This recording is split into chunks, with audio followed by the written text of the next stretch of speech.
Krishna is speaking in this chapter 9. He's speaking about the unalloyed Mahatmas of Shuddha Bhaktas. In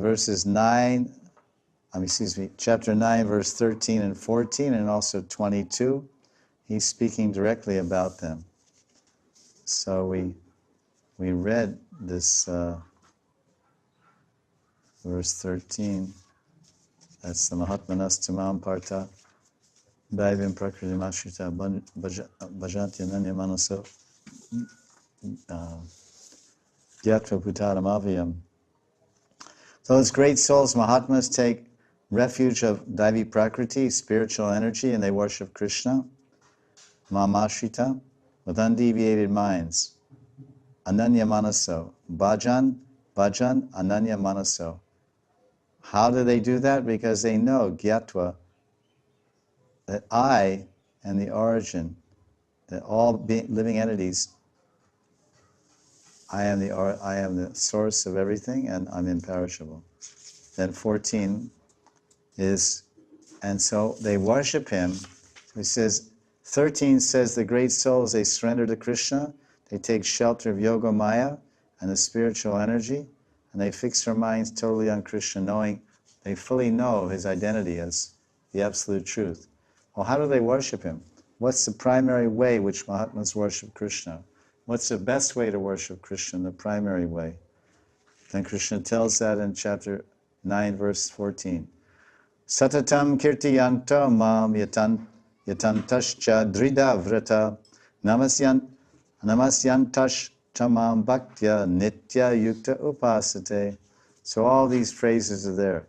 Nitya abhiyuktanam, nitya yukta upasate,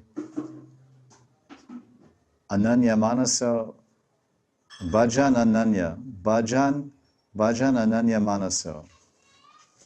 Then nitya yukta upasate. Then nitya abhiyuktanam. So this is nitya yukta, this is nitya yukta. Huh? Yeah. 9:14, 9:22.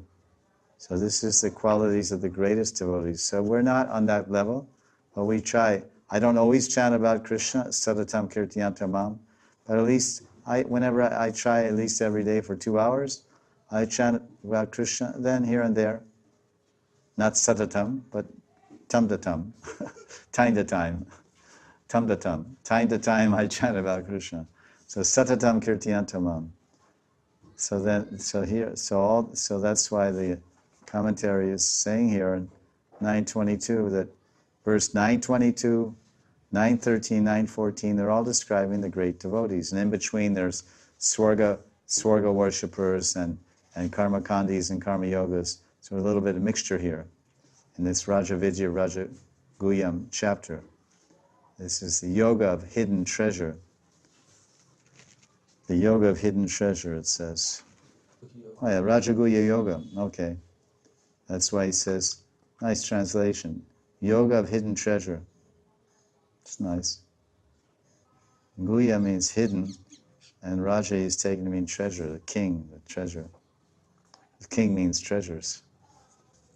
So knowledge is the greatest king, and king means treasure, and knowledge is the greatest treasure. Very clever title, translation. Yoga of hidden treasure. Rajaguya Yoga. That's why this is like par excellence Gita. It's the best one I've seen, because I only know English.